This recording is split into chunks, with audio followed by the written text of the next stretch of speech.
Assalamualaikum warahmatullahi wabarakatuh. Pembahasan pada malam hari ini sengaja kita angkat tentang sejarah Palestina dan juga sejarah Yahudi yang masuk ke Palestina. Kenapa saya angkat permasalahan ini? Karena belakangan ini kita dihebohkan dengan dunia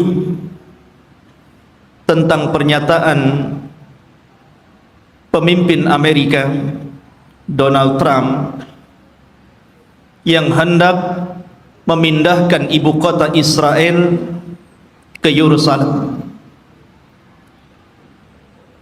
dengan dalih dan alasan sejarah bahwa memang orang-orang Yahudi berhak untuk memiliki Palestina secara utuh. Karena mereka kemudian mengangkat sejarah, maka kita angkat sejarah. Karena sesungguhnya orang-orang Yahudi itu bukan orang-orang yang berhak mendapatkan tanah itu, karena mereka datang belakangan. Kita wajar menilai bahwa orang-orang Nasrani membantu orang-orang Yahudi demi terciptanya negara Israel Raya, karena masing-masing punya kepentingan. Orang-orang Yahudi berkepentingan bahwa di Israel ini, maksudnya di Palestina, tepatnya di Masjidil Aqsa, mereka meyakini bahwa disitulah Haikal Sulaiman, dan Haikal itu maksudnya tempat yang dulu pernah dibangun oleh Nabi Sulaiman. Mungkin semacam masjid bagi orang Islam seperti itu, dan tidak besar, hanya beberapa meter kali beberapa meter saja. Dan orang-orang ini berusaha untuk menggali situs-situs itu dan ingin mendirikan kembali Haikal Sulaiman dan merobohkan Masjidil Aqsa, karena mereka punya keyakinan kalau Haikal ini terbangun, maka inilah puncak kejayaan orang-orang Yahudi dan akan menguasai dunia menurut keyakinan mereka. Lalu apa ikut campur tangan orang-orang Nasrani? Kenapa orang-orang Nasrani membantu orang Yahudi? Bukankah ini kepentingan Yahudi? Karena Nasrani juga memiliki kepentingan yang sama. Sama-sama bercita-cita, bermimpi ingin menguasai dunia dengan terbangunnya Haikal Sulaiman ini. Karena menurut keyakinan orang-orang Nasrani, apabila Haikal Sulaiman ini sudah terbangun, maka Isa bin Maryam akan turun dan akan menguasai dunia dan akan memimpin orang-orang Nasrani. Jadi orang Nasrani ini memanfaatkan orang Yahudi, dan orang Yahudi juga memanfaatkan orang-orang Nasrani. Keyakinan kaum muslimin juga sama, karena Nabi SAW pernah mengatakan, Imaratul Baitil Maqdis kharabu Yathrib.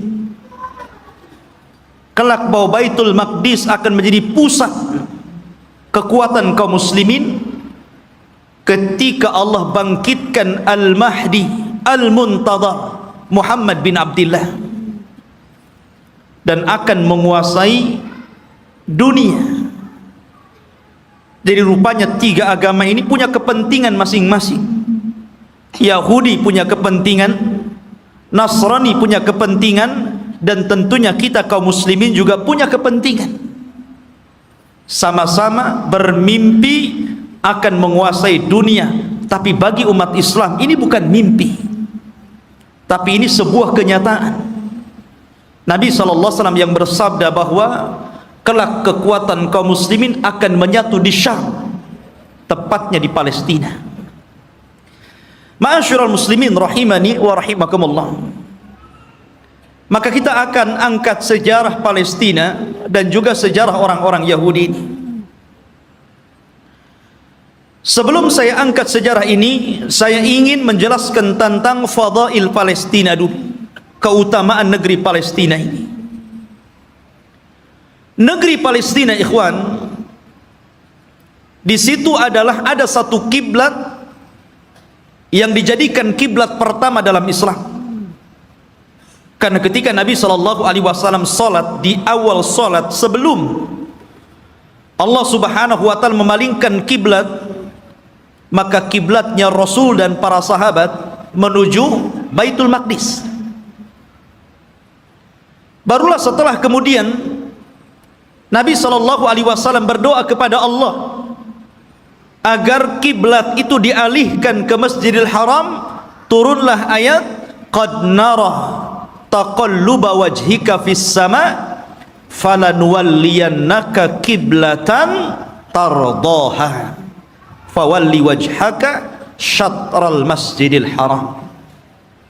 Baru setelah turun ayat ini, maka Nabi SAW kemudian menyuruh seluruh kaum muslimin sejak hari itu, bahkan sampai hari ini, bahkan sampai kiamat dibangkitkan, bahwa kiblat kita telah dirubah dari kiblatnya orang-orang Yahud menjadi kiblat kaum muslimin ke Baitullah Al-Haram.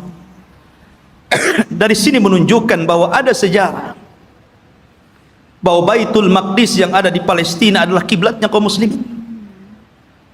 Dan Nabi SAW pernah di-Isra Mi'rajkan oleh Allah dan sempat salat di Baitul Maqdis, bahkan menjadi imam bagi para nabi.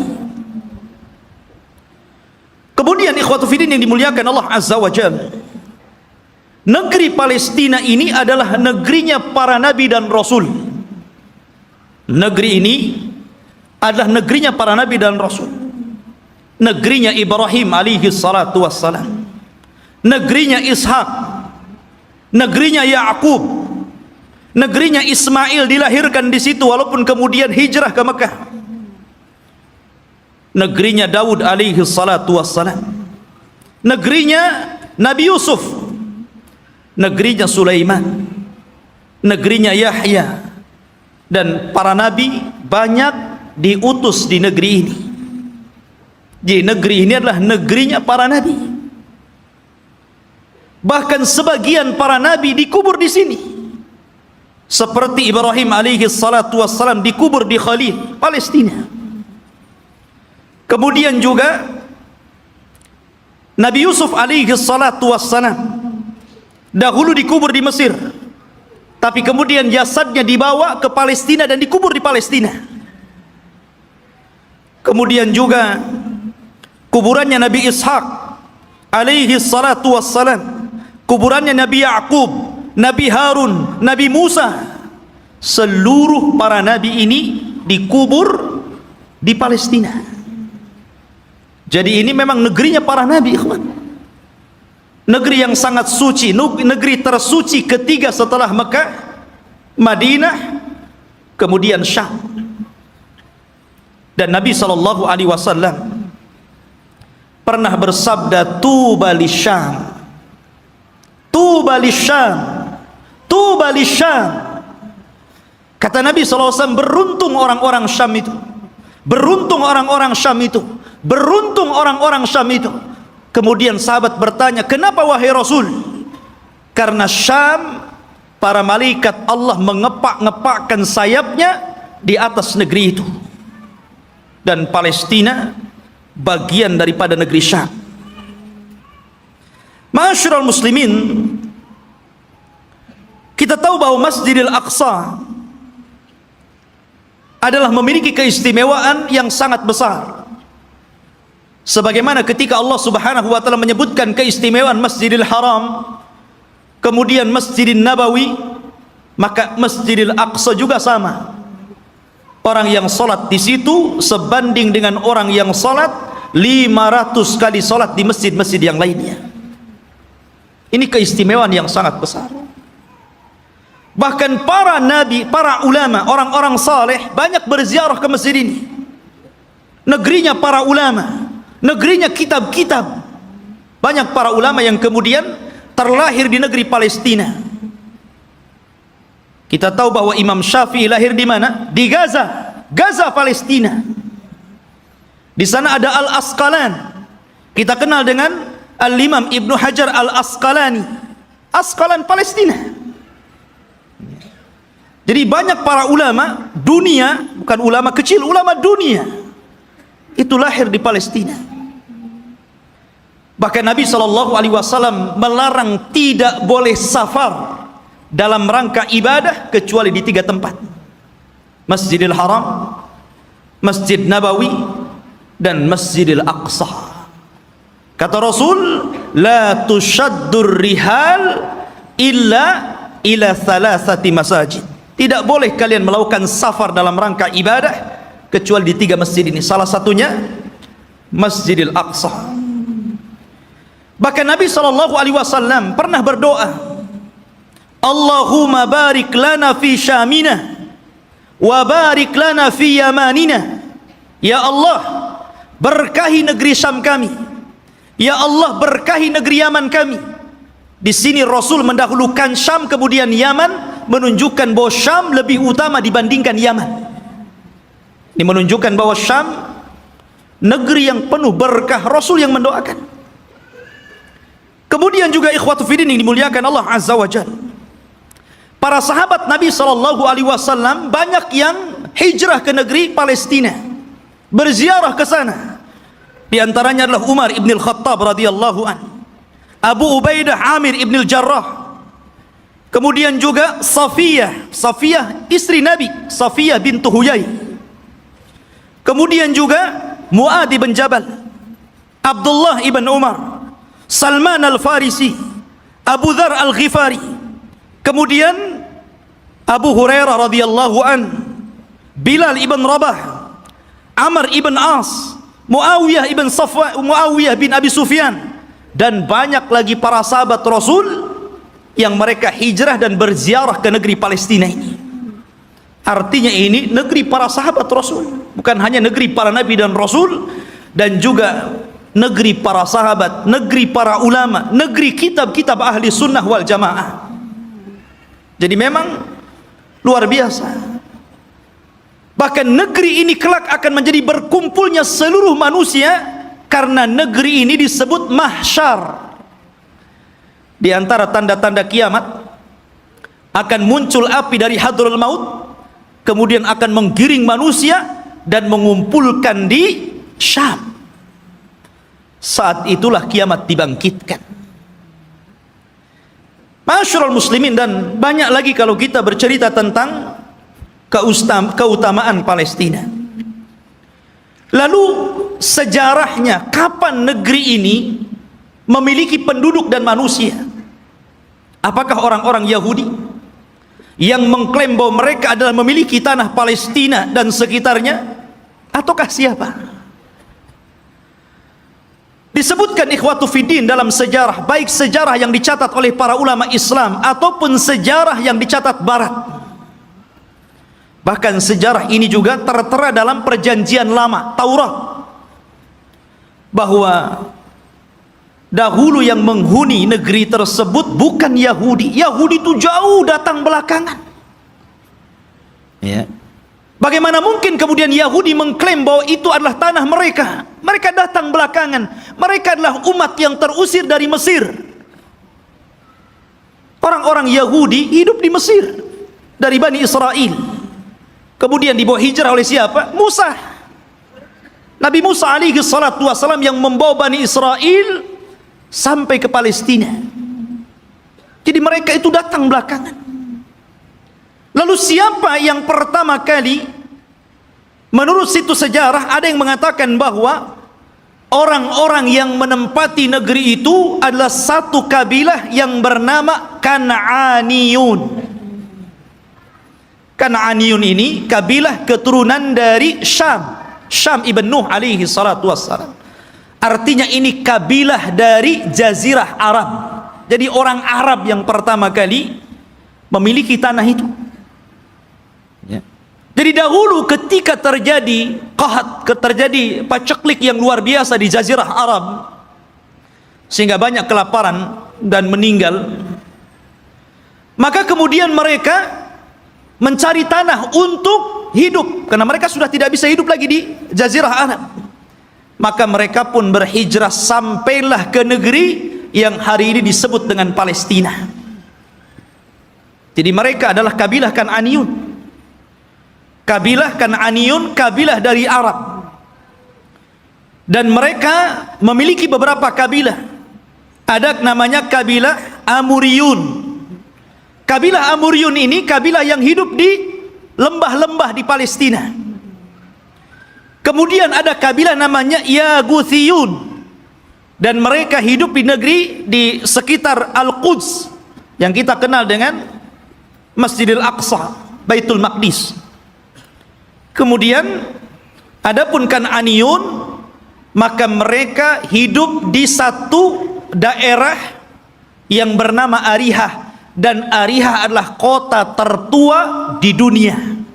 Belum ada kota di zaman itu kecuali Arihah. Makanya Arihah itu kota tertua di dunia, belum ada kota kecuali ini. Lah hiduplah kabilah namanya Kan'aniyun. Ma'asyiral muslimin rahimani wa rahimakumullah. Lalu kenapa muncul kalimat Palestina?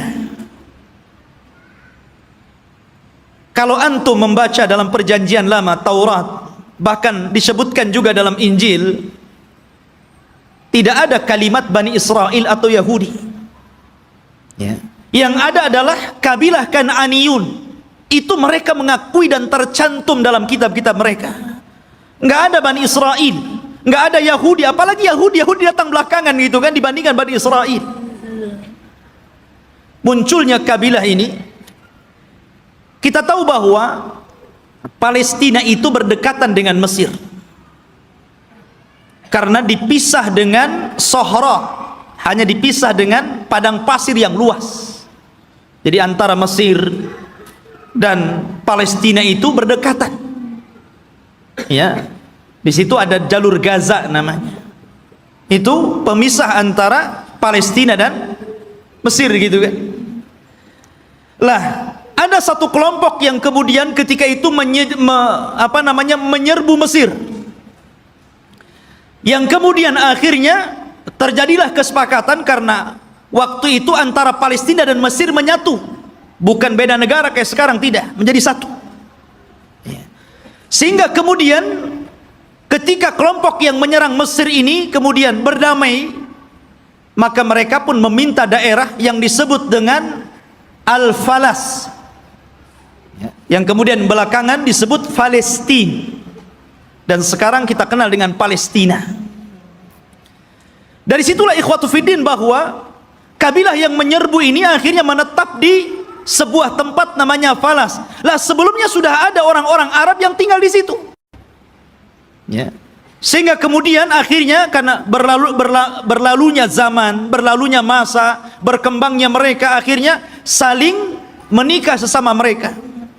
Antara Yaguthiyun, Amuriyun, kemudian juga Kan'aniyun. Akhirnya tidak ada daerah yang lebih dikenal daripada Falas, yang kemudian belakangan disebut Palestina. Itulah sejarah penamaan Palestina. Jadi sebuah nama tempat yang kemudian sekarang disebut dengan Palestina. Taib. Lalu kenapa kemudian muncul Bani Israel dan belakangan muncul nama Yahudi di sini? Kapan mereka masuk? Kita tahu bahwa ikhwatu fiddin yang dimuliakan Allah Azza wa Jal, kalau kita cerita tentang Yahudi, berarti kita cerita tentang kisah Nabi Ya'qub.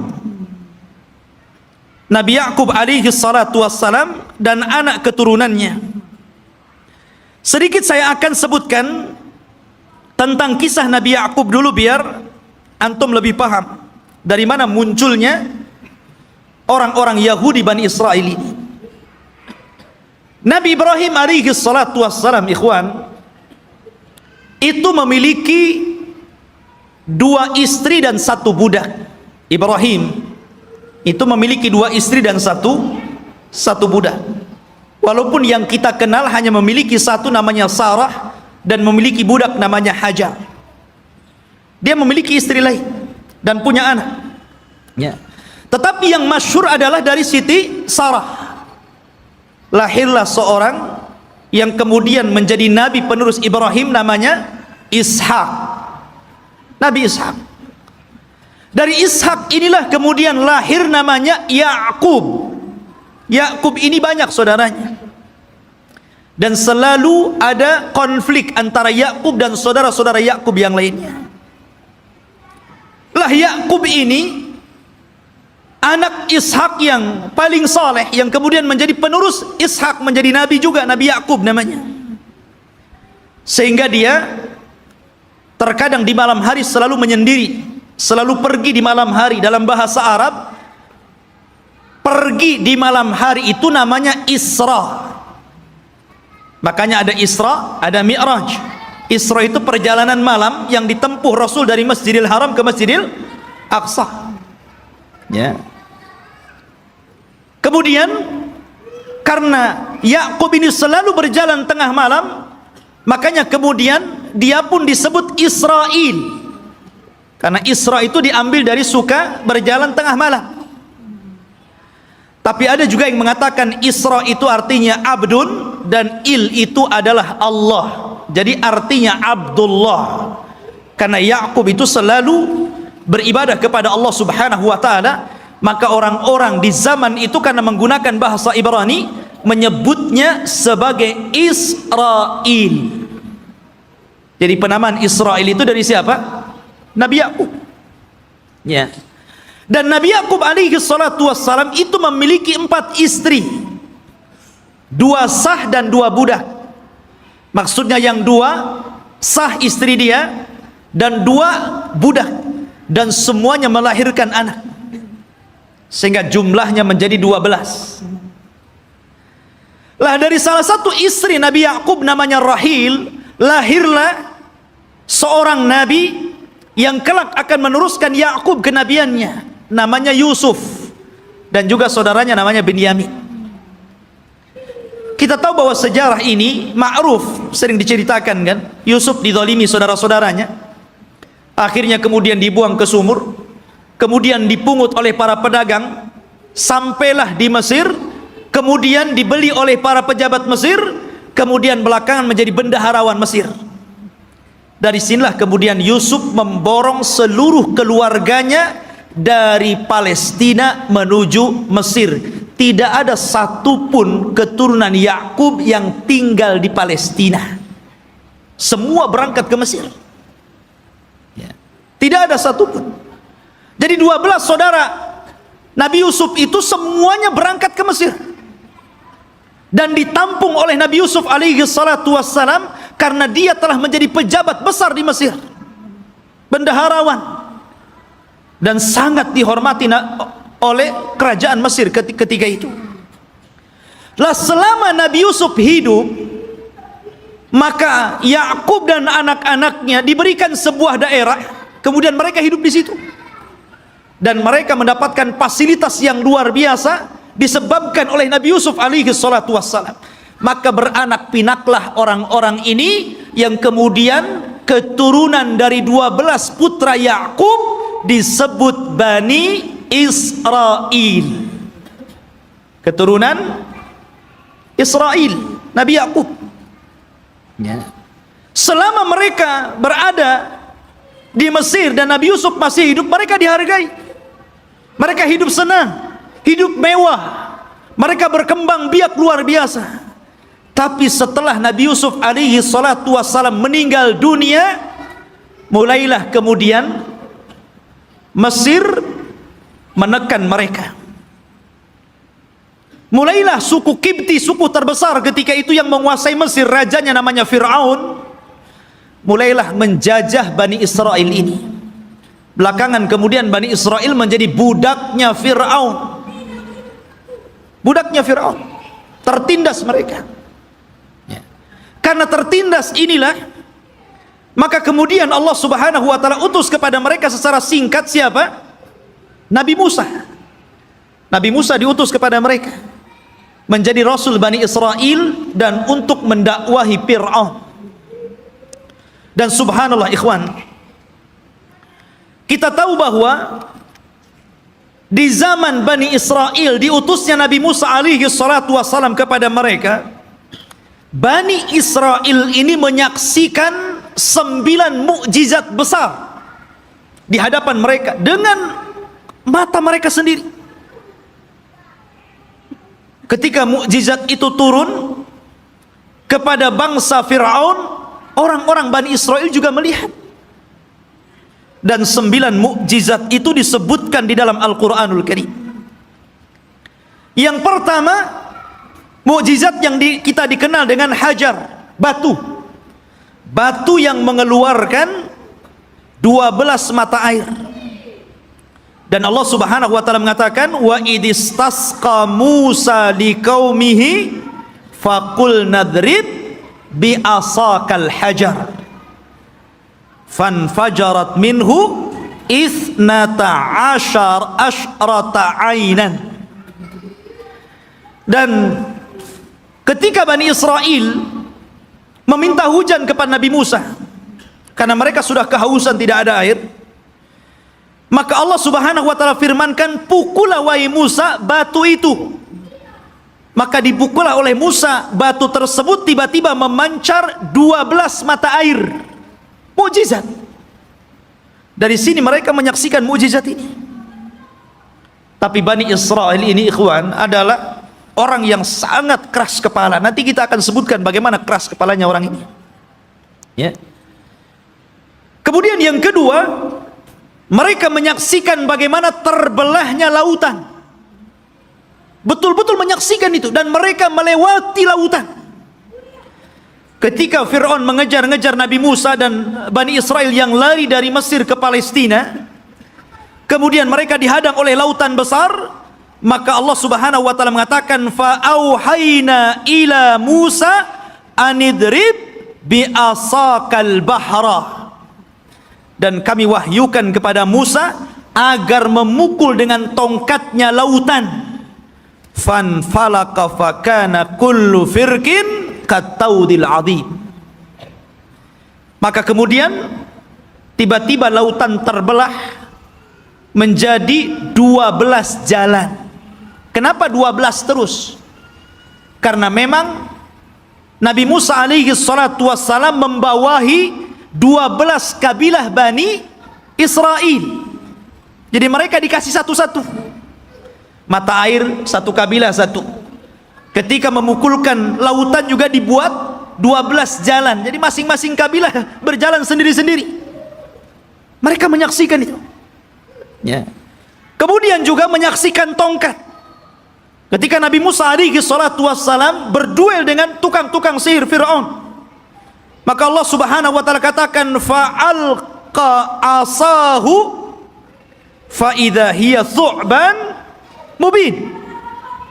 Fa'alqi asah.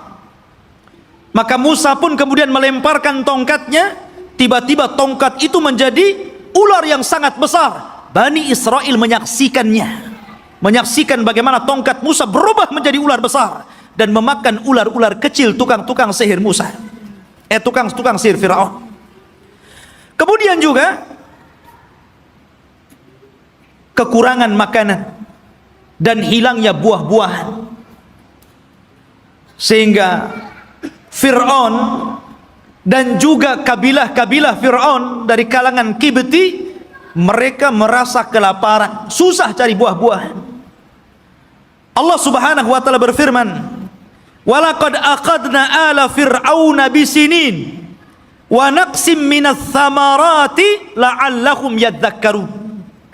Dan ingatlah ketika kami memberikan hukuman kepada keluarga Fir'aun dan juga para pengikutnya dengan kekeringan yang berkepanjangan dan kurangnya buah-buahan, agar mereka mau kembali ke jalan yang benar. Dan Bani Israel menyaksikan ketika orang-orang Fir'aun kelaparan, mereka justru kekenyangan. Ini mukjizat. Ya. Kemudian juga tufan, angin yang sangat besar, yang kemudian banyak membunuh, menghancurkan tembok-tembok dan juga rumah-rumah. Allah katakan fa arsalna alaihim tufan. Allah kirim kepada mereka tufan, angin yang sangat besar. Kemudian juga al-jarad, di mana-mana belalang.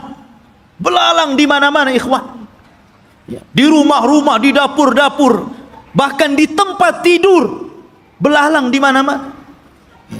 Kemudian juga kumal kutu dan juga dafadi', katak dan kodok, di mana-mana ada kodok. Kemudian juga darah, di mana seluruh air bersih menjadi merah dan berdarah. Dan ini disaksikan Bani Israel dan juga orang-orang Fir'aun. Kemudian juga bagaimana tangan Nabi Musa yang bercahaya, dan banyak lagi mukjizat yang diberikan kepada Musa. Tapi sekali lagi saya katakan, ikhwan, bagaimana degilnya Bani Israel. Allah sudah tampakkan banyak mukjizat kepada mereka, tapi mereka kufur kepada Allah Azza wa Jalla. Kita perhatikan ketika Nabi Musa alaihi salatu wassalam berhasil menyeberangkan Bani Israel sehingga mereka mampu melewati lautan, dan Allah tenggelamkan Fir'aun di Laut Merah. Mulailah kemudian ketika mereka melewati satu kabilah, dan kabilah itu menyembah berhala, tiba-tiba satu di antara mereka datang kepada Musa dan mengatakan, ij'al lana ilahan kama lahum alihah. Hei Musa, jadikan untuk kami berhala-berhala sebagaimana mereka punya berhala untuk disembah. Lihat, Allah sudah tampakkan 9 mukjizat. Harusnya mereka makin beriman, kan begitu? Ini sudah diseberangkan. Lihat ada orang yang berhala, minta pula berhala. Bani Israel, ikhwan. Inilah wataknya orang-orang Yahudi. Makanya Nabi SAW ketika perang Hunain, kemudian melewati ada pohon yang di zaman jahiliyah selalu digantungkan pedang dengan keyakinan bahwa kalau mereka gantungkan pedang di situ, maka pedang itu akan ditransfer kekuatan, dan apabila dipakai, maka pedang itu akan mudah untuk membunuh musuh. Itu keyakinan orang musyrik tabaruk dengan pohon bidara. Maka sahabat mengatakan, ya Rasulullah, jadikan jugalah pohon sama seperti pohonnya orang-orang musyrik, biar sebelum perang kita gantungkan juga pedang kita di situ. Oh, Rasul marah. Allahu Akbar, kata Rasul. Kalian ini persis seperti Bani Israel yang mengatakan kepada Musa, jadikan untuk kami banyak berhala sebagaimana mereka banyak berhala. Lihat. Akhirnya kemudian Rasul marah dan mengatakan, innakum qaumun tajhalun, kalian ini bodoh. Sudah dikasih hidayah tauhid mau syirik pula. Tidak cukup ikhwatu fiddin, selama perjalanan Nabi Musa alaihi salatu wassalam hijrah menuju Palestina. Ketika itu ikhwatu fiddin, Nabi Musa alaihi salatu wassalam diperintahkan Allah Subhanahu wa taala selama 40 malam untuk datang ke Bukit Saina yang disebutkan dalam Al-Qur'an itu Tur. Namanya ada Suratut Tur. Di situ ada bukit namanya Bukit Saina, Bukit Tur, Tur Sina. Ya. Maka Nabi Musa meninggalkan Bani Israel dan menyerahkan kepada saudaranya Harun. Jadi Harun itu sebagai wakil Musa supaya menjaga akidah Bani Israel, karena dia akan diturunkan kitab termulia pertama yang Allah turunkan, namanya Taurat. Nabi Musa berangkat menuju Tur, kemudian Allah turunkan Taurat, dan Allah catat Taurat dengan tangannya. Satu-satunya kitab yang dicatat oleh Allah langsung adalah Taurat. Maka Musa pun kemudian membawa Taurat itu pula. Sesampainya di Bani Israel, marah Musa. Kenapa? Rupanya Bani Israel yang dulu menyembah Allah, tiba-tiba mereka berubah menjadi penyembah patung sapi, namanya Samiri. Bayangkan, ditinggal 40 hari bisa kufur. Padahal mereka sudah melihat 9 mukjizat besar. Bani Israel lihat. Ya. Mereka sudah melihat 9 mukjizat. Hanya ditinggal 40 hari oleh Nabi Musa bisa kafir. Menyembah Samiri, patung sapi. Maka kemudian Nabi Musa marah kepada siapa? Kepada Harun. Sampai disebutkan di dalam Al-Quran, Nabi Musa marah, kemudian mengambil rambutnya Harun dan memegang janggutnya seperti ini, kemudian tarik ke depan. Kalau antum nggak ada janggutnya susah lah. Pegang kepala, pegang janggut, kemudian ditarik sama Musa. Maka Nabi Harun mengatakan, ya bena la ta'khud bilihyati wa birasi. Wahai anak saudara, saudara kandung, jangan kau ambil kepala dan janggutku. Kemudian, innal qauma istad'afuni wa kadu yaqtulunani. Sesungguhnya Bani Israel itu tidak menganggap aku, bahkan mereka mau membunuhku. Bayangkan, ya. Sudah meremehkan Nabi Harun, mereka pula akan membunuh Nabi Harun. Jadi kalau Nabi Harun menghalang-halangi mereka menyembah Samiri, maka Harun akan dibunuhnya. Kata Harun, bisa apa aku? Ya. Maka kemudian Nabi Musa alaihi salatu wassalam diturunkan oleh Allah Azza wa Jal satu syariat agar mereka bertobat. Bagaimana cara bertobatnya? Mereka diberikan pisau dan agar mereka membunuh diri-diri mereka. Gara-gara mereka sudah beralih agama, menyembah Samiri. Dan Allah Subhanahu wa taala katakan, wa idz qala Musa liqaumihi ya qaumi innakum zalamtum anfusakum bittikhadikumul ijla fatubu ila bari'ikum faqtulu anfusakum. Dan ketika Musa berkata kepada kaumnya, hei kaumku, kenapa kalian mendolimi diri kalian? Kenapa kalian berubah keyakinan kalian? Kalian sembah Samiri, patung sapi itu. Maka bertobatlah kalian kepada Allah dengan cara bunuhlah diri-diri kalian.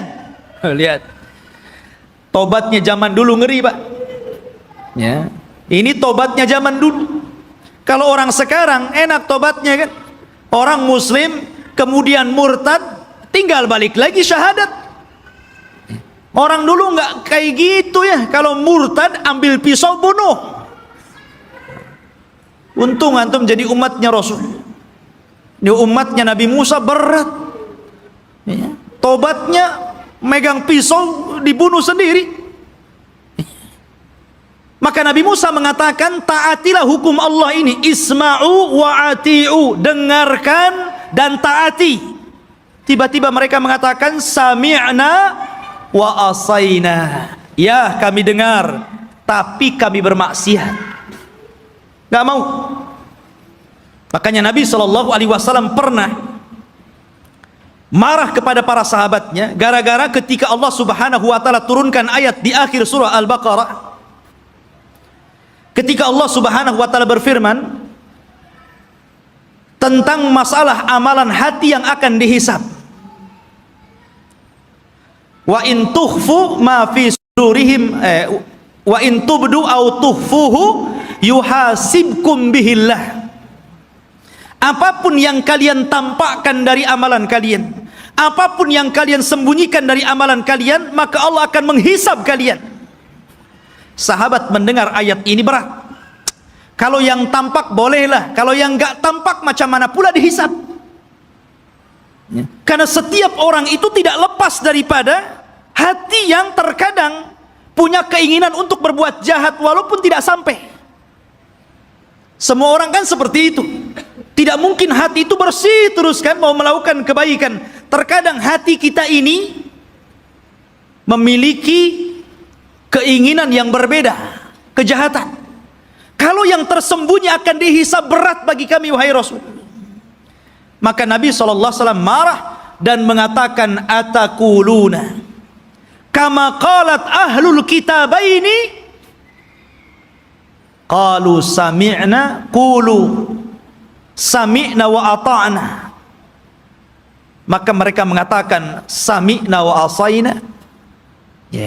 Apakah kalian akan mengatakan seperti perkataan ahli kitab yang disuruh oleh nabinya sami'na wa ata'na, malah mengatakan sami'na wa asaina? Katakan sami'na wa ata'na. Maka sahabat pun kemudian akhirnya mengatakan sami'na wa ata'na. Dari situlah kemudian mereka mendapatkan keringanan. Maka turunlah ayat la yukallifullahu nafsan illa wus'aha. Allah tidak akan membebankan kecuali yang kalian mampu melakukannya. Turun keringanan setelah mengatakan sami'na wa ata'na ini. Lah orang-orang Bani Israel ini bukannya sami'na wa ata'na, tapi sami'na wa asaina. Marah Nabi Musa karena mereka tidak mau bertobat dengan cara membunuh diri-diri mereka. Akhirnya Nabi Musa alaihi salatu wassalam berdoa kepada Allah agar bukit Tur itu diangkat, kemudian berada di atas kepala mereka. Mau tobat atau mau dibanting nih bukit Tur ini. Coba, bukit Tur diangkat dan mereka ada di bawahnya.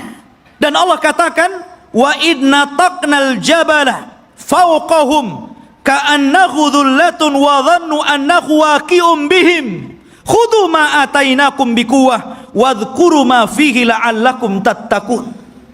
Allah gambarkan ini. Dan ketika kami angkat gunung Tur itu, kemudian seolah-olah gunung itu akan menimpa mereka. Kemudian mereka diingatkan dengan nikmat Allah. Diingatkan bagaimana mereka dulu diperbudak oleh Fir'aun, kemudian diselamatkan oleh Musa, kemudian diberikan nikmat yang banyak. Kalian masih kufur? Barulah ketika bukit akan dibantingkan kepada mereka, barulah mereka mengambil pisau dan membunuh mereka. Oh, jadi mereka melaksanakan itu kalau di bawah ancaman. Itulah Bani Israel, Yahudi itu. Ma'asyiral muslimin rahimani wa rahimakumullah. Belum sampai di situ. Ketika sebagian mereka melihat bagaimana saudara-saudara mereka harus membunuh diri-diri mereka karena mereka telah berpindah keyakinan menyembah Samiri. Rupanya yang melihat kejadian itu juga tidak mau bertobat, tetap juga kufur. Suatu ketika mereka meminta kepada Nabi Musa alaihi salatu wassalam untuk diturunkan maidatan minas sama, makanan tetapi langsung yang membuat Allah dan diturunkan dari langit. Nah, bisa bayangkan coba, minta makanan tapi diturunkan dari langit. Apakah kemudian keinginan mereka ditolak? Tidak. Keinginan mereka dikabulkan. Subhanallah. Akhirnya diturunkan makanan namanya manna wassalwa. Manna, diturunkan makanan itu jatuh dari langit, kemudian bergantungan di pohon-pohon. Maka mereka tinggal naik, tinggal diambil makanan itu. Kemudian salwa, sejenis daging burung. Enak makanannya. Gimana enggak enak, langsung dari langit makanannya. Subhanallah. Akhirnya ikhwatu fiddin, mereka bosan. Asih makan itu saja, bosan akhirnya. Kemudian akhirnya karena bosan, maka mereka meminta kepada Nabi Musa alaihi salatu wassalam ingin sayur mayur. Bosan dengan ini katanya. Saya ingin sayuran, ada bawang merah, ada bawang putih. Bayangkan. Sehingga mereka mengatakan wa id qultum ya Musa lan nasbiru ala ta'amin wahid. Dan ketika kalian berkata kepada Nabi Musa, "Hei Musa, kami tidak sabar dengan satu makanan ini saja. Saya minta makanan yang lain." Akhirnya mereka meminta kepada Nabi Musa itu sayur mayur, mimbakliha wa kithaiha wa fumiha wa adasiha wa basaliha. Ya Allah, dikasih makanan enak, mau makanan yang gak enak. Maka Allah Subhanahu wa taala mengatakan, ya, atastabdiluna alladhi huwa adna billadhi huwa khair, ihbitu misra. Kenapa kalian memilih makanan yang gak enak dan membuang makanan yang enak? Kalau hanya ingin sayur mayur, bawang-bawangan, sana ke Mesir. Antum tinggal pergi ke kota, beli ada. Kenapa mesti harus kemudian diturunkan dari langit? Degilnya Bani Israel, ikhwan.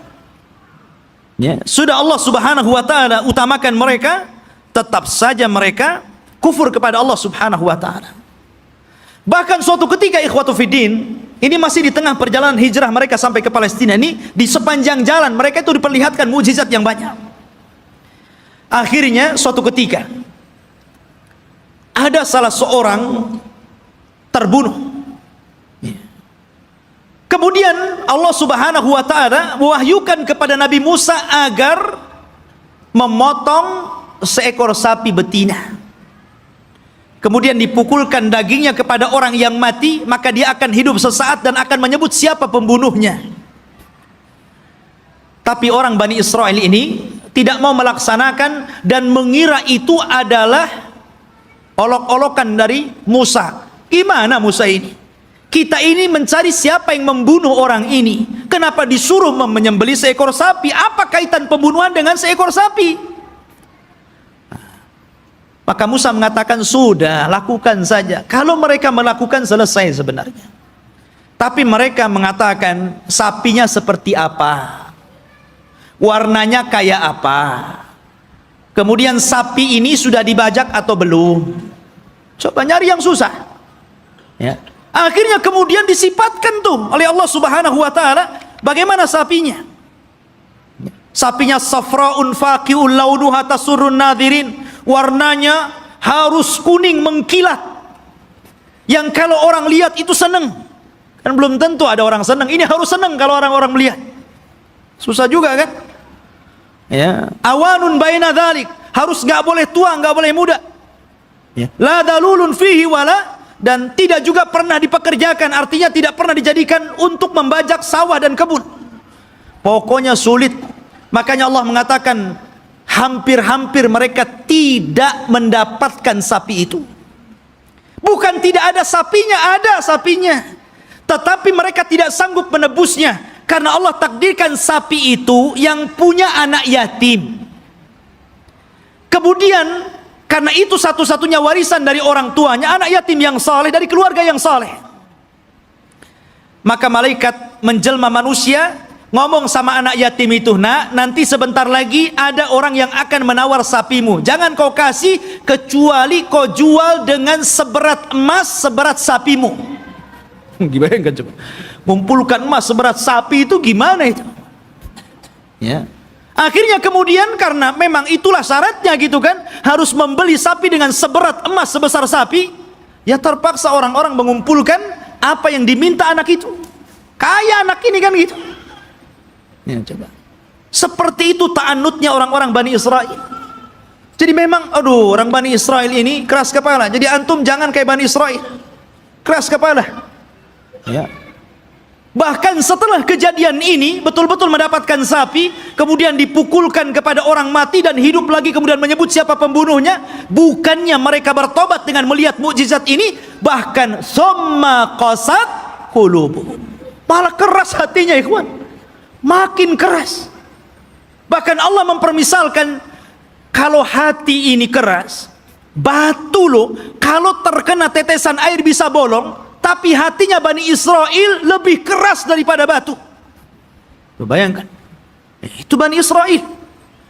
Seperti itulah orang-orang Yahudi. Akhirnya ikhwatu fiddin, setelah kemudian mereka pun berjalan jauh meninggalkan Mesir gitu kan. Ada sebuah kejadian, mereka tersesat. Mereka tersesat dan tidak bisa masuk dan meneruskan perjalanan. Karena ada satu wasiat Nabi Yusuf yang belum pernah mereka tunaikan. Di mana Nabi Yusuf itu berwasiat agar jasadnya dipindah dari Mesir dan dikubur di Palestina. Dan ketika itu tidak ada yang tahu di mana letak kuburan Nabi Yusuf alaihi salatu wassalam kecuali seorang nenek tua. Dan ini teringat dengan kisah Rasul ketika pulang dari peperangan.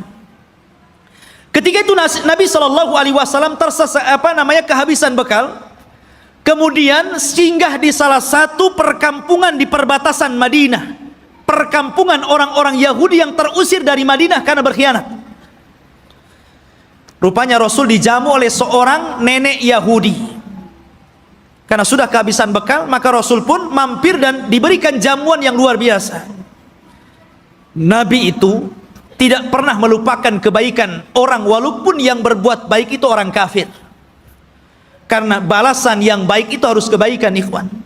Orang kalau sudah berbuat baik kepada antum, telah memberikan jasa kepada antum, apakah berupa ilmu, berupa pendidikan, harusnya dibalas dengan kebaikan, bukan malah dizalimi orang tersebut. Ya. Lah, Nabi Shallallahu Alaihi Wasallam tidak seperti itu. Walaupun yang berbuat baik orang kafir, dia akan berusaha untuk berbuat baik kepada orang yang telah berbuat baik kepada dia. Jadi dia ngomong sama nenek itu, "Nek, kamu sudah berbuat baik kepada saya. Kira-kira apa yang akan kau minta?" Karena Rasul kan baru pulang dari peperangan, banyak membawa harta ghanimah, harta rampasan perangan gitu. Kata nenek tersebut, "Karena engkau memintanya wahai Muhammad, aku ingin seorang pembantu. Berikan untukku pembantu agar aku bisa hidup tenang. Ada yang ngurus pembantuku." Maksudnya budak untuk membantu dirinya di rumahnya. Kata Rasul, "Baik, saya akan kasih. Apalagi, Nek?" Kata nenek tersebut, "Aku ingin seekor unta, agar kalau kemana-mana aku tidak jalan kaki. Aku kan punya kendaraan, dan unta di zaman itu, ikhwan, kendaraan yang mewah." Makanya Rasul sallallahu alaihi wasallam kalau mempermisalkan sesuatu itu pasti dengan unta. Kata Rasul kepada Ali, "Wahai Ali, kalau lantaran lisanmu ada satu orang dapat hidayah, lebih baik daripada unta merah." Karena unta merah itu kendaraan yang termahal. Sebutkan kendaraan hari ini termahal berapa miliar harganya, triliun begitu kan. Itulah unta merah. Makanya Nabi Shallallahu Alaihi Wasallam ketika menikah dengan Khadijah, maharnya itu dengan unta, ya, bukan dengan sapi, bukan dengan kambing, tapi dengan unta. Dan tidak tanggung-tanggung, 20 ekor unta itu maharnya Rasul. Dan semuanya betina, di mana unta betina lebih mahal dibandingkan unta jantan. Anda bisa bayangkan satu unta itu, kalau antum membeli satu buah Avanza itu bisa. Berarti maharnya Rasul itu 20 mobil Avanza. Coba. Tapi saya yakin ibu-ibu paling diberi seperangkat alat sholat. Ya kan? Gak apa-apa, Bu, lebih senang. Karena apa? Kalau ada masalah dengan suaminya, kemudian terpaksa harus menggugat cerai, kan mudah mengembalikan maharnya kan? Perangkat alat sholat saja, ambil. Seperangkat alat sholat saja. Tapi kalau antum kasih 2 Avanza saja, bingung tuh istri antum mau gugat cerai itu kan. Ini dikembalikan nih 2 Avanza, dari mana saya akan belikan gitu kan? Mikir dia. Ya. Nabi Shallallahu Alaihi Wasallam nih memuliakan perempuan dengan unta. Maka nenek ini mengatakan, "Aku minta unta." Ya. Kata Rasul, "Mau apa lagi?" Dia mengatakan, "Berikan kepadaku kalban yahrusu ghanami." Aku pengen anjing, supaya anjing ini bisa menjaga kambing-kambingku. Kemudian minta apa lagi? Disebutkan satu-satu, nggak berhenti-berhenti nenek ini. Ya Allah, coba bayangkan. Ana datang ke rumah antum, kemudian antum kasih makan, kasih minum, oke lah, kenyang, dijamu luar biasa gitu kan. Selepas itu antum ngomong, "Ya, sebagai balasan tolong Ustadz kasih saya Avanza, ya, kasih saya pembantu, kasih saya mesin cuci." Apa kan begitu? Masa seperti itu gitu balasannya? Mahal sekali.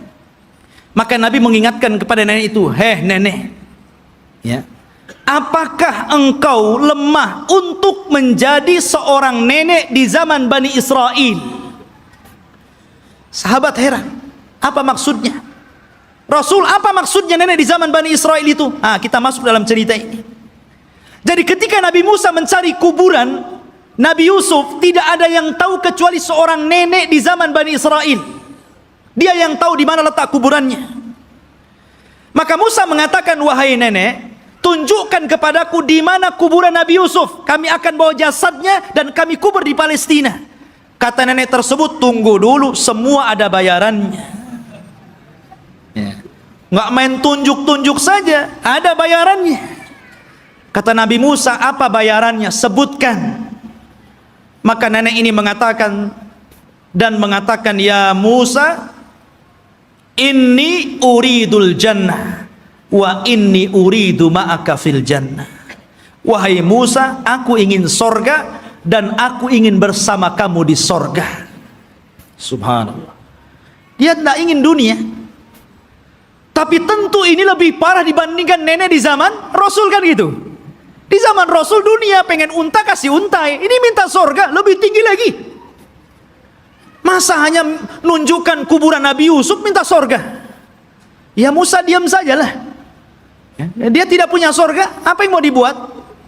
Akhirnya Musa diam sampai Allah mengutus Jibril, kemudian mengatakan, ya Musa, Allah mengabulkan permintaan nenek itu. Baru Musa bersuara, ya, kalau begitu engkau akan jadi kawanku di sorga. Sekarang cepat tunjukkan di mana kuburannya. Ya, akhirnya ditunjukkan kuburannya, dibawalah Nabi Yusuf, jasadnya sampai akhirnya dikuburkan di Palestina. Ya kan? Ma'asyiral muslimin rahimani wa rahimakumullah. Kemudian ketika Nabi Musa alaihi salatu wasalam sudah dekat ke Baitul Maqdis, maksudnya ke daerah Palestina, sudah mendekati daerah Palestina ini, berada di tengah padang pasir. Karena saya katakan antara Mesir dan Palestina ini terpisah dengan padang pasir yang luas sekali. Jadi Musa ini tersesat akhirnya. Tapi kemudian Nabi Musa mendapatkan jalan setelah membawa jasadnya Nabi Yusuf dan hampir mendekati Palestina. Lah di Palestina itu, di negeri Arya, kan saya katakan dari awal sebelumnya sudah ada manusia di situ. Dari Kan'aniyun, Yaguthiyun, Amuriyun, sudah ada orang-orang di situ. Sudah menguasai Palestina, sehingga Musa tidak mungkin membawa Bani Israel begitu saja, harus berperang dulu dengan penduduk asli di situ. Ya. Maka kemudian Nabi Musa alaihi salatu wassalam meminta kepada Bani Israel untuk siap-siap perang. Kita akan rebut Baitul Maqdis. Siap-siap kalian. Kita akan menyerbu mereka. Maka mereka mengatakan, setelah Nabi Musa menyebutkan, wa idh qala Musa liqaumihi ya qaumi dzkuru ni'matallah alaikum ij'ala fikum anbiya wa ja'alakum mulukan wa atakum ma lam yu'ta ahadan minal alamin. Ketika Musa berkata, hei kaumku, ingatlah nikmat Allah, bagaimana dahulu kalian menjadi budak di Mesir, kemudian diutus kepada kalian nabi, kemudian dijadikan kepada mereka raja yang memimpin kalian, disebutkan nikmat yang banyak. Kemudian Musa mengatakan, ya qaumi dkhulul ardal muqaddasata allati kataballahu lakum wala tartaddu ala adbarikum fatanqalibu khasirin. Di hadapan kalian ada negeri yang disucikan. Masuklah kalian ke negeri itu, karena negeri itu telah ditulis oleh Allah Subhanahu wa taala untuk kalian. Jangan mundur sedikit pun. Kalau kalian mundur, kalian akan menjadi orang yang rugi. Kita akan perang. Tapi mereka mengatakan apa? Qalu ya Musa, inna fiha qauman jabbarin. Nabi Musa, kamu kan tahu negeri itu banyak jabbarin, banyak para pemimpin hebat, banyak para pemimpin bengis.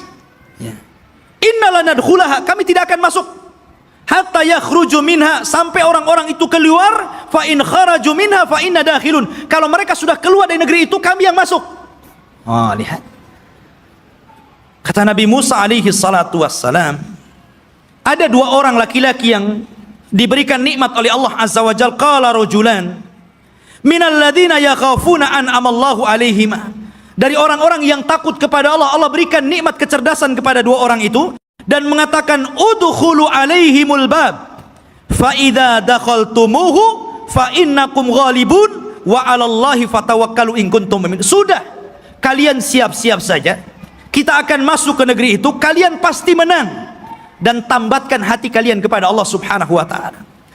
Tapi mereka mengatakan, qalu ya Musa innalan nadkhulaha abadan. Nabi Musa, kami tidak akan masuk selama-lamanya, madamu fiha, kalau orang-orang itu masih di situ. Idhab anta wa rabbuka faqatila innaha huna qaidin. Sudah kamu saja berdua dengan Harun masuk, kalian berperang bersama Rob kalian, kami duduk-duduk saja di sini dulu.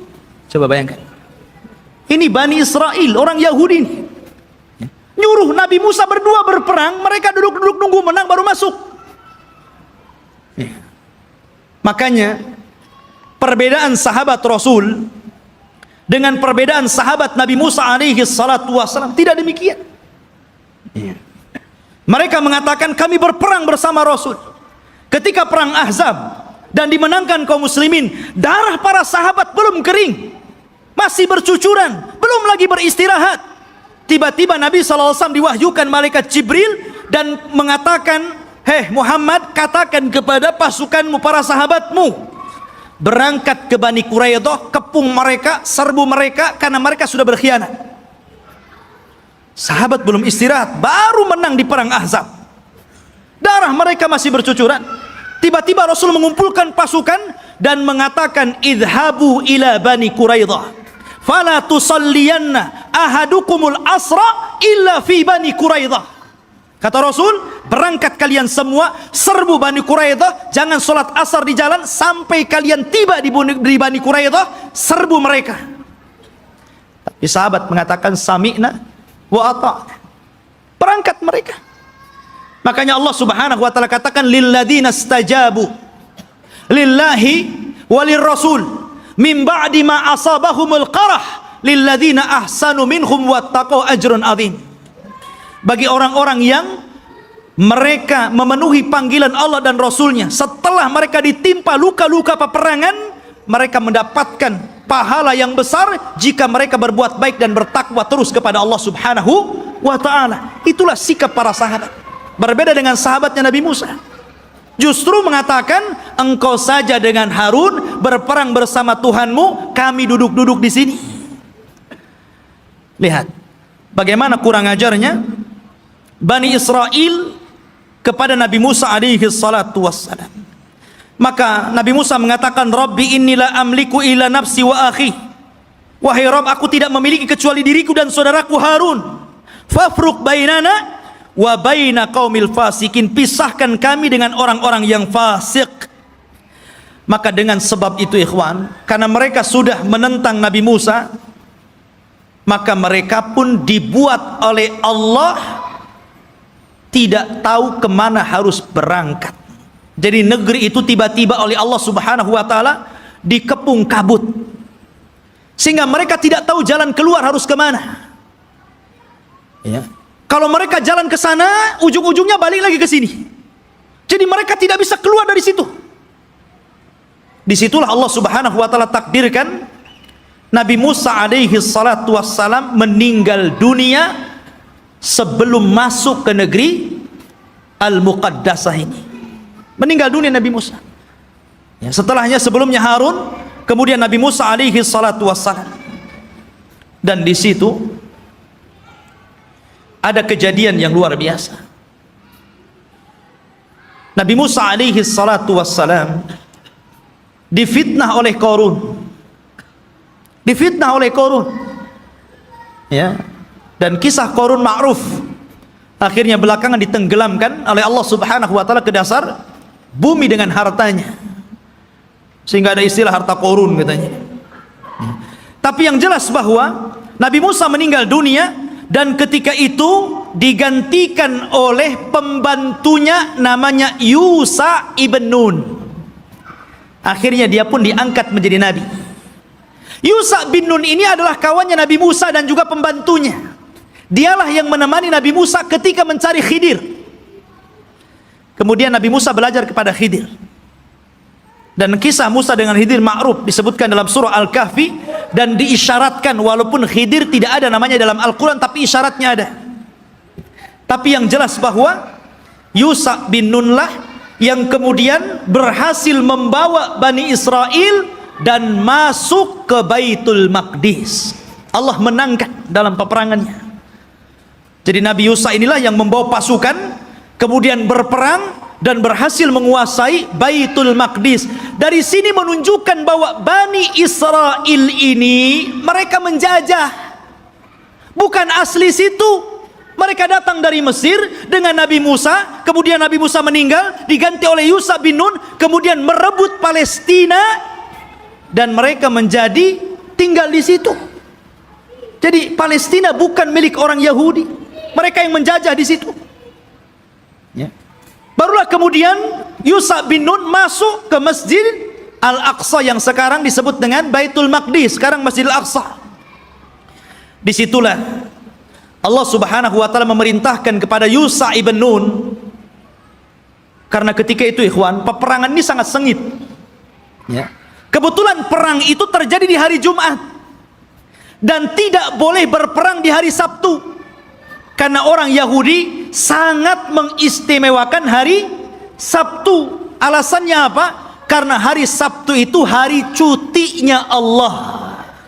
Kenapa Allah cuti? Karena Allah lelah. Setelah menciptakan langit dan bumi, diawali hari Ahad dan diakhiri hari Jumat, Allah lelah, maka Allah beristirahat. Maka hari Sabtu hari istirahatnya Allah, setelah Allah menciptakan langit dan bumi selama 6 hari. Jadi mereka mengatakan ini hari cuti Allah. Kalau Allah saja cuti, kita juga cuti katanya. Jangan berperang.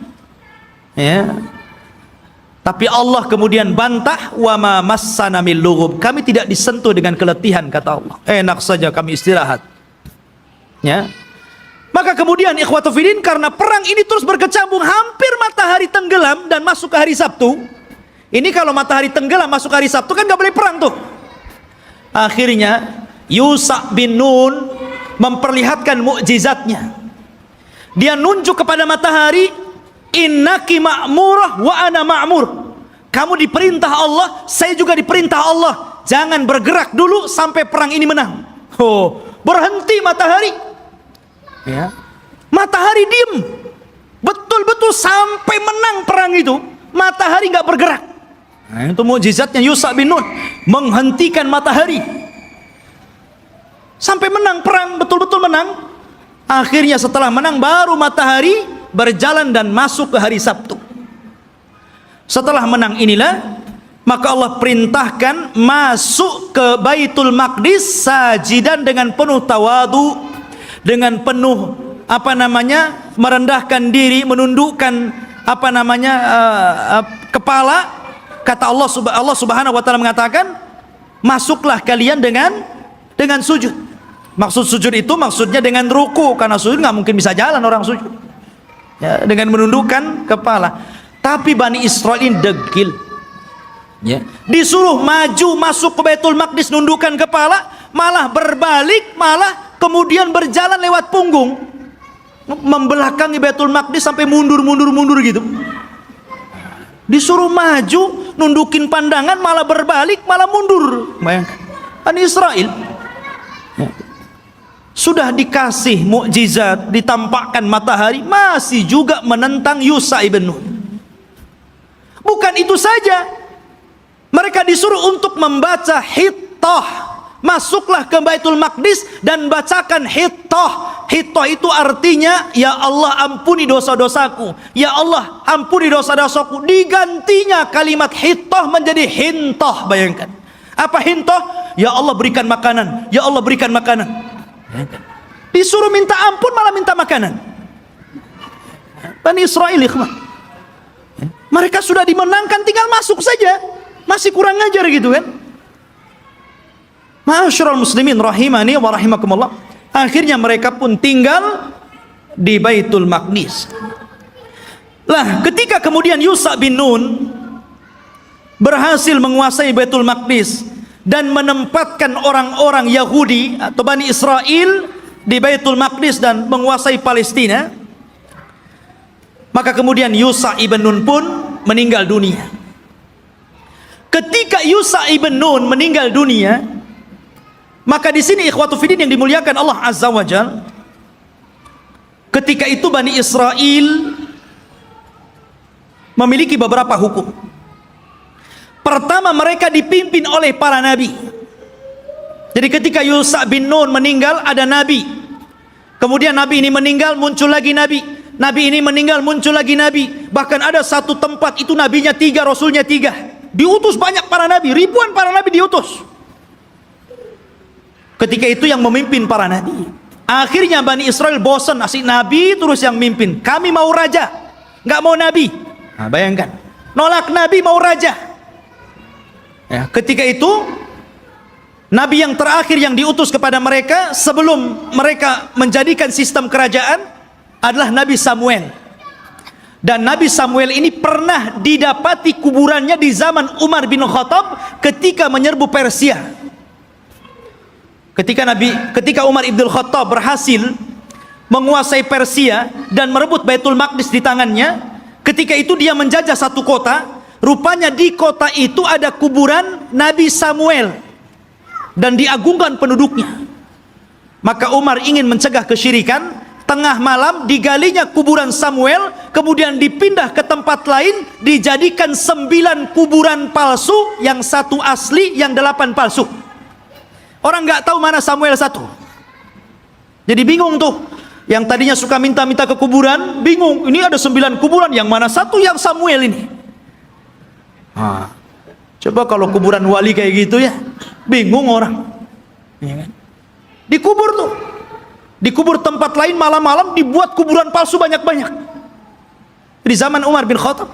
Makanya Umar itu orang yang paling keras dalam penyimpangan tauhid. Ketika ada orang yang kemudian mulai sholat di satu pohon yang dulu Rasul pernah berbaiat, namanya Baiatur Ridwan, karena sudah mulai digunakan sholat, meminta-minta, ditebang pohon itu sama Umar. Nggak boleh ada orang kesini lagi, walaupun Rasul pernah berbaiat di sini. Harusnya antum begitu. Kalau ada pohon beringin, orang minta-minta di situ, ambil singso, tebas tuh beringinnya. Tapi baca bismillah dulu ya. Nanti antum kesurupan pula di beringin. Khotufidin yang dimuliakan Allah Azza wa Jalla. Kemudian akhirnya kata Nabi Samuel, baik. Karena ketika itu ikhwatufidin yang dimuliakan Allah Azza wa Jalla, karena terjadi perang saudara, maka muncullah di luar dari Bani Israel ada satu kelompok besar namanya Jalut. Jalut ini orangnya besar-besar raksasa, ya, dan punya pasukan besar. Dialah yang kemudian mengambil tabut. Tabut itu isinya apa? Isinya pusaka-pusaka Nabi Musa. Di situ ada Taurat, di situ ada tongkatnya Nabi Musa, di situ ada pakaiannya Nabi Harun dan Musa. Pokoknya peninggalan Musa dan Harun dijadikan satu tempat, kemudian di kotak disebut tabut namanya. Tabut itu dicuri oleh Jalut dan pasukannya. Maka Bani Israel tidak bisa apa-apa melawan Jalut. Akhirnya kemudian minta kepada Nabi Samuel untuk dikirim kepada mereka seorang raja yang akan memimpin jihad melawan Jalut. Maka Nabi Samuel kemudian atas perintah wahyu dari Allah, maka ditunjuklah Talut sebagai raja pertama Bani Israel. Talut ini orang miskin, tukang ngasih minum keledai, pengembala, ya kan? Kata Bani Israel, masa si Talut jadi raja? Siapa si Talut itu kan gitu? Nggak punya nasab, orang miskin, nggak punya harta, nggak mau. Ya, kami mau raja itu yang wah, yang gagah, yang kaya, yang punya harta. Si Talut pula jadi raja, nggak mau. Ya kan?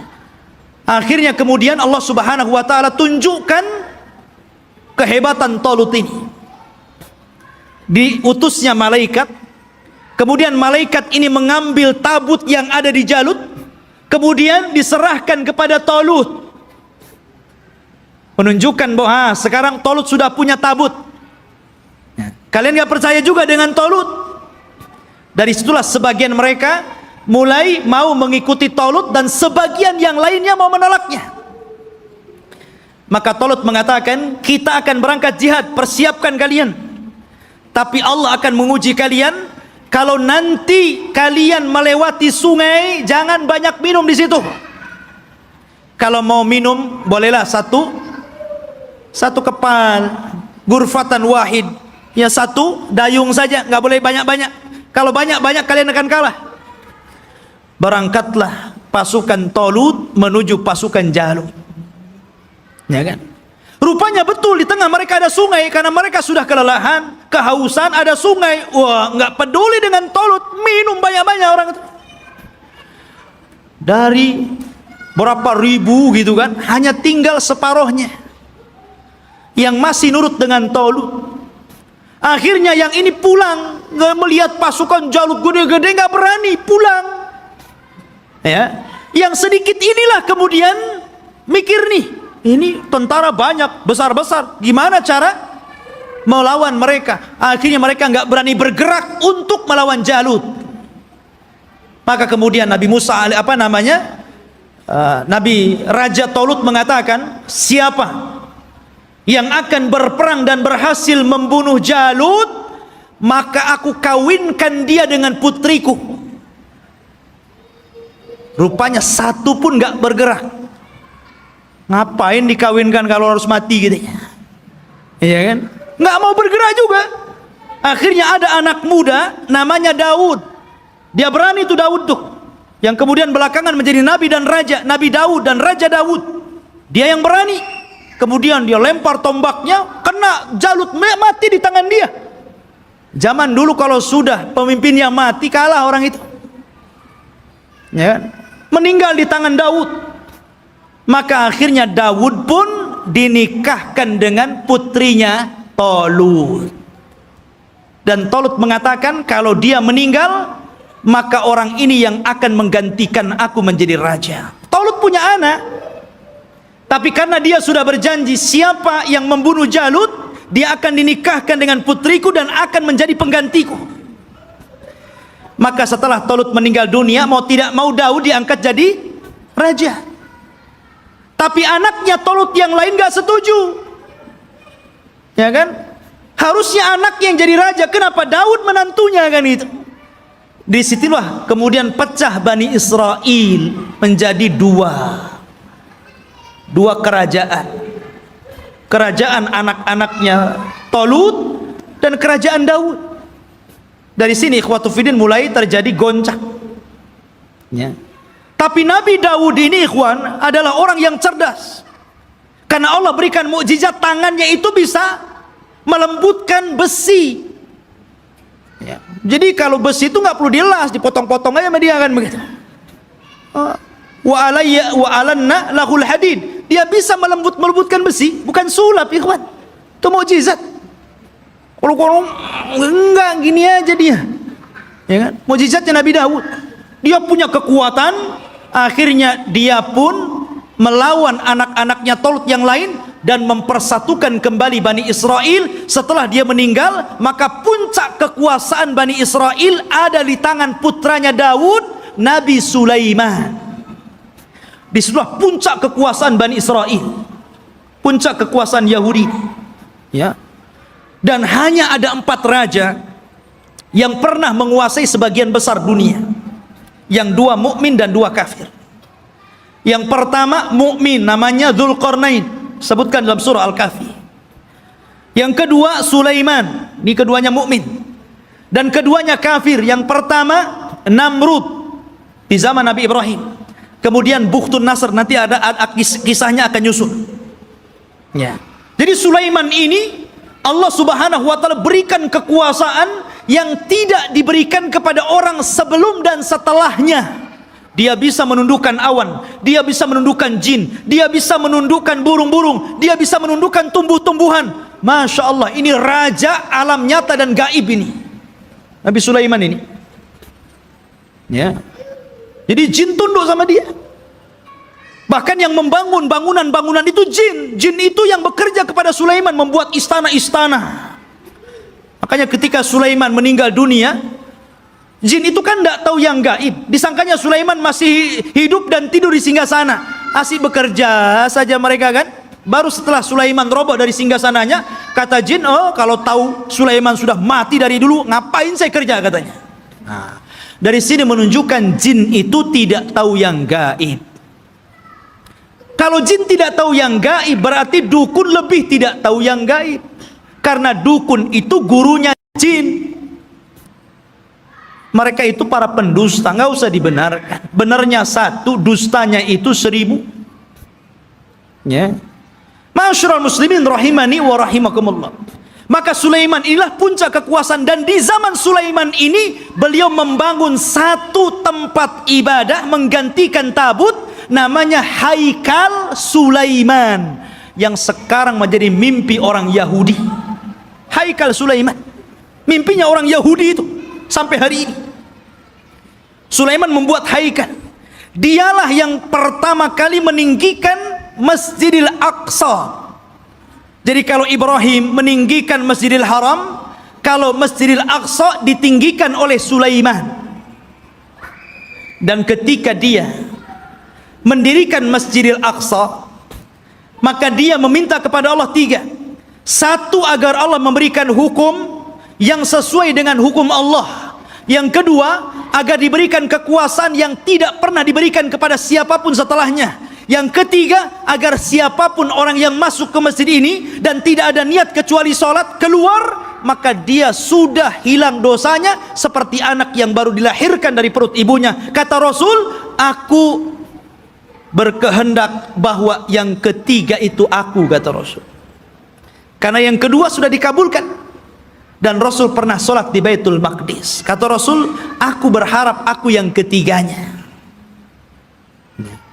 Ma'asyiral muslimin, jamaah sekalian yang dirahmati Allah Azza wa Jalla, maka Sulaiman pun membentuk tempat ibadah yang disebut dengan Haikal Sulaiman, Masjidil Aqsa yang lama. Di zaman Sulaiman itu disebut Haikal namanya.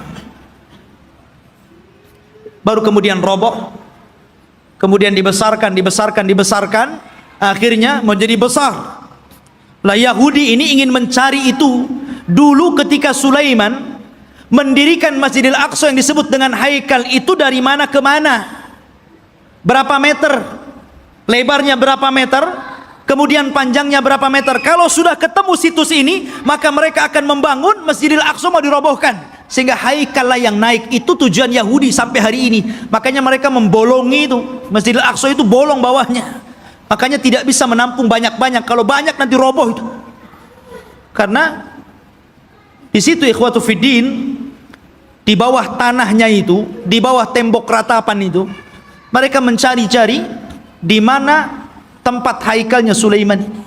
Jadi para ilmuwan Israel terus mencari dan akan membangunnya. Dan mereka ingin mendirikan Israel Raya persis di atas Haikal Sulaiman. Makanya si Trump itu, Donald Trump ya, mereka orang-orang Israel didukung oleh Amerika untuk menguasai Yerusalem, yang memang Masjidil Aqsa ada di situ, dan bercita-cita untuk membuat negara Israel Raya tepat di atasnya Haikal Sulaiman.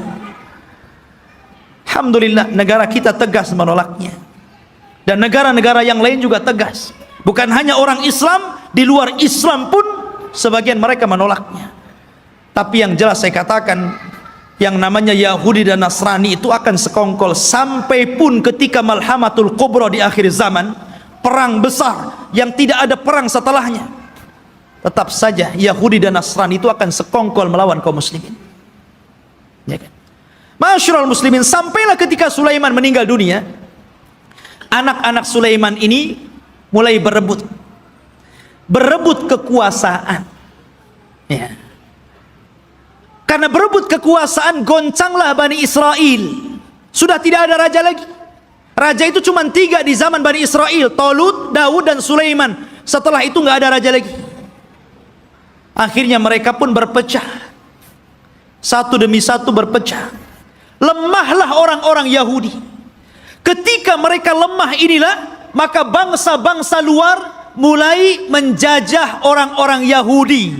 Lah dari situlah datang pasukan dari Irak, pasukan Babil, yang kemudian menghancurkan Yahudi, menawan mereka dan memperbudak mereka, dibawa ke Irak, sebagainya lari ke Mesir.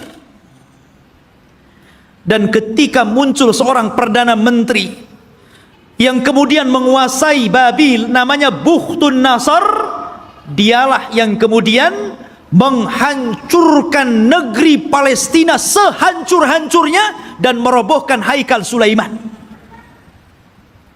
Hancur lebur. Orang-orang Yahudi ditindas, orang-orang Yahudi diperbudak oleh Bukhtun Nasr ini. Hancur semuanya. Sampai disinilah Taurat hilang.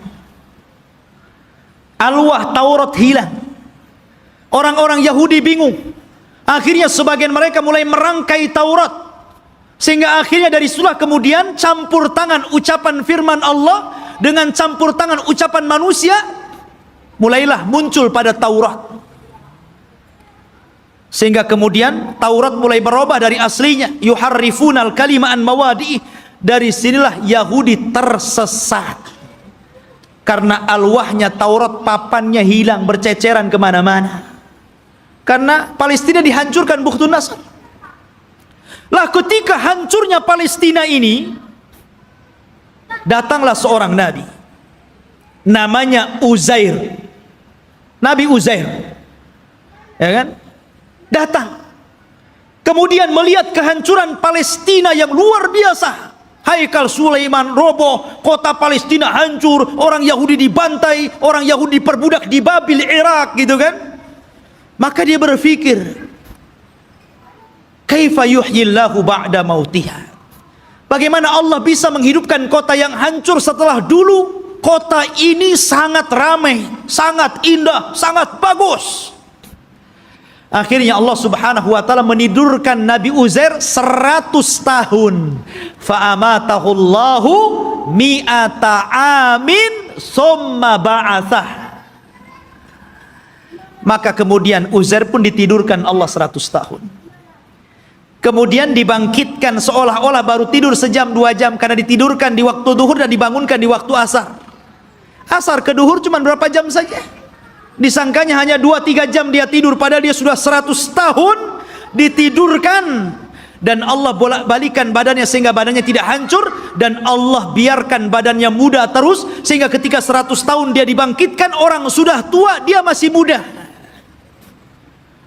Orang udah janggutnya panjang-panjang, udah pakai tongkat bungku-bungku, dia masih muda saja. Maka ketika dia mencari rumahnya, ya namanya rumahnya ya tahu di mana. Rupanya rumah itu masih ingat di mana letaknya. Rupanya di situ ada nenek. Rupanya nenek ini dulunya bekas pembantunya, lebih muda jauh, tapi sekarang lebih tua jauh. Siapa kamu? Saya Uzair. Uzair dah mati 100 tahun kau ngaku Uzair pula, katanya. Mana buktinya kau Uzair? Akhirnya ditunjukkan bukti-buktinya. Kaget nenek ini. Oh, kamu ini tuan saya, kamu Uzair. Menyebarlah nama Uzair di Bani Israel. Maka orang pun menganggap Uzair itu anak Tuhan. Wa qalatil yahudu Uzair ibnullah wa qalatin nasara al-masih ibnullah. Berkata orang Yahudi Uzair itu anak Allah, berkata orang Nasrani al-masih ibnullah, anak Allah. Karena Uzair masih hidup. Mereka katakan ini anak Allah, kalau bukan anak Allah nggak mungkin hidup selama ini dan masih muda. Dan ketika dia mencari puing-puing papan-papan Taurat, dia tidak tahu di mana letaknya. Maka Allah ilhamkan mampu menghafal Taurat dengan pemikirannya, sehingga orang-orang menyangka Musa saja membaca Taurat dari papan, dia membaca Taurat dari pikirannya, berarti dia adalah anak Allah. Orang Yahudi bilang Uzair anak Allah karena mampu menghafal Taurat. Tuh lihat, kenapa orang Islam tidak dikatakan anak Allah? Banyak orang yang hafal Quran. Anak kecil aja si Musa bisa hafal Quran. Kenapa enggak Musa anak Allah? Al-Quran itu luar biasa ikhwan. Semua bisa menghafal Al-Quran. Bisa Quran dihafal. Anak kecil bisa hafal Quran. Tapi enggak ada sejarah orang hafal Taurat. Enggak ada sejarah pastor hafal Injil. Enggak ada. Tapi Taurat dan Injil tidak bisa dihafal. tapi Quran bisa dihafal. Ini mukjizat namanya. Quran tuh bisa, walaqad yassarna Qur'ana lidzikri. Allah mudahkan Quran itu untuk diingat. Ma'asyiral muslimin rahimani wa rahimakumullah. Maka itu kisah Nabi Uzair. Akhirnya kemudian Yahudi pun ditindas. Maka setelah kemudian zaman Bukhtun Nasr berlalu, datanglah Persia menyerbu dan menang. Maka orang-orang Yahudi dikembalikan ke Palestina. Setelah itu datang Romawi dan memenangkan Persia. Akhirnya orang Yahudi diperbudak lagi. Sebagian mereka hijrah sampai ke Madinah. Inilah sejarah kenapa dahulu di zaman Rasul ada orang-orang Yahudi di Madinah. Karena ketika Romawi berhasil mengarahkan Persia, maka orang-orang Yahudi banyak yang diperbudak, sebagian mereka lari. Dan mereka punya ramalan bahwa kelak akan muncul seorang nabi di tanah yang banyak pohon kurma, yang kemudian belakangan disebut Yathrib dan belakangan lagi disebut Madinah Al-Munawwarah. Berangkatlah mereka ke Madinah, suaka besar-besaran. Ya. Tapi kemudian setelah tahun 1700-an belakangan ke sini gitu kan, maka mulailah orang-orang menggagas untuk mengumpulkan orang Yahudi, kemudian mengumpulkan di Palestina. Kemudian pada tahun 1940-an gitu kan, barulah kemudian atas bantuan Inggris dan Amerika, akhirnya orang-orang Yahudi diresmikan untuk membuat negara sendiri yang sekarang disebut Israel. Israel, bukan Bani Israel. Karena kerajaan Israel ini, ikhwan, itu berbeda dengan Yahudi. Itu dua pecahan yang berbeda. Ya, Yahudi ini keturunan Yahuda. Kalau Israel berbeda. Karena Israel ini masih mengagungkan para nabi, tapi Yahudi itu membenci para nabi. Mereka lah yang membunuh Nabi Zakaria sehingga digergaji sampai mati. Dialah yang membunuh Nabi Yahya bin Zakaria, disembelihnya sampai mati. Dia pula mengklaim sudah membunuh Nabi Isa bin Maryam dan mengatakan anak zina dan dibunuhnya. Walaupun Al-Quran mengingkari terbunuhnya Isa dan mengatakan Isa tidak dibunuh, Isa disalib, Isa tidak disalib, dan Isa diserupakan bahkan dia diangkat ke langit. Tapi orang Yahudi mengklaim sudah membunuh Isa. Itulah kisahnya orang Yahudi. Jadi orang Yahudi yang sekarang ini hanya sandiwara orang-orang itu, orang-orang kafir, orang-orang Inggris dan Amerika saja. Mereka membuat cerita bahwa seolah-olah itu adalah tanah mereka. Demi Allah, sejengkal pun bukan tanah Yahudi. Bagaimana kemudian Donald Trump mengumumkan untuk memindahkan ibu kota Yerusalem sebagai ibu kota Israel dan akan mendirikan Israel Raya di atas Baitul Maqdis? Maka kita harus bangkit, ya. Nggak bisa seperti itu. Satu jengkal pun mereka nggak punya tanah. Bagaimana mungkin kemudian mereka mengklaim ini tanah Yahudi? Dan di akhir zaman, yang mereka ramalkan memang akan menjadi kenyataan. Mereka meramalkan setelah Haikal Sulaiman terbangun, maka akan diutus kepada mereka Imam Mahdi yang ditunggu-tunggu, namanya Dajjal. Dajjal itulah Imam Mahdi yang ditunggu-tunggu mereka. Makanya kita lihat simbol Zionis itu simbol mata. Ya, karena Dajjal itu cuma satu matanya di sini. Makanya kemudian mereka menganggap bahwa itu Imam Mahdi mereka yang mereka tunggu. Makanya dalam Islam pun dibenarkan, karena kelak Dajjal itu akan diikuti 70.000 Yahudi Asfahan. Mereka akan mengikuti Dajjal. Tapi Dajjal tidak bisa diperangi oleh Imam Mahdi karena terlalu kuat, pengikutnya banyak. Makanya kemudian Imam Mahdi terkepung di sebuah bukit. Akhirnya mereka pun harus kemudian bersembunyi di Bukit Tur sampai Allah turunkan kepada mereka Isa bin Maryam, dan itu cita-citanya Nasrani. Jadi Nasrani ini mereka meyakini bahwa Isa akan turun. Isa yang mereka yakini sudah disalib dan sudah dibunuh, kemudian dihidupkan kembali setelah 30 hari, kemudian diangkat ke langit dan akan diturunkan di akhir zaman. Ini Nasrani ngakui. Dan Nasrani mengakui bahwa Isa ini kelak akan membunuh Dajjal dan akan memimpin dunia, dan dunia akan dikuasai Nasrani. Padahal Isa turun hanya tugasnya membunuh Dajjal, mematahkan salib, membunuh babi, dan menegakkan hukum sesuai dengan hukum Imam Mahdi yang notabene mengikuti ajaran Islam. Karena dia sholat di belakang Imam Mahdi. Isa turun di malam hari, di waktu subuh. Ketika itu orang-orang sudah putus asa melawan tentara Dajjal. Maka Isa mengatakan, aku berikan 3 pilihan kepada kalian, kepada tentaranya Imam Mahdi yang tinggal sedikit itu.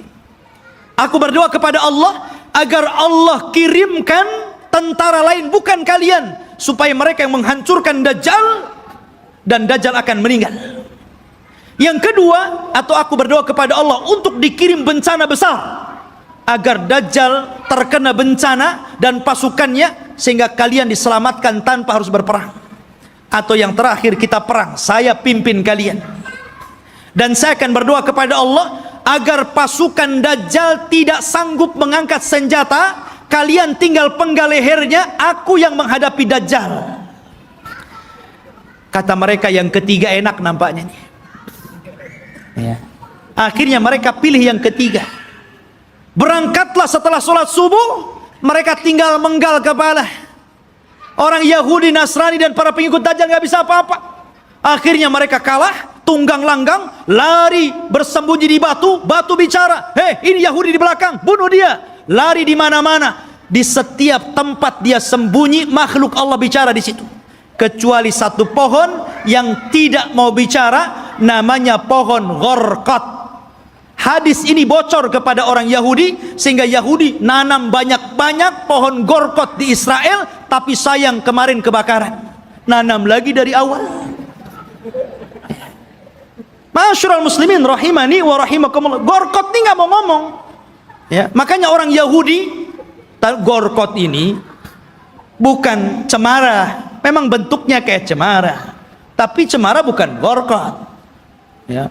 Nanti antum pula lihat cemara ditebangnya.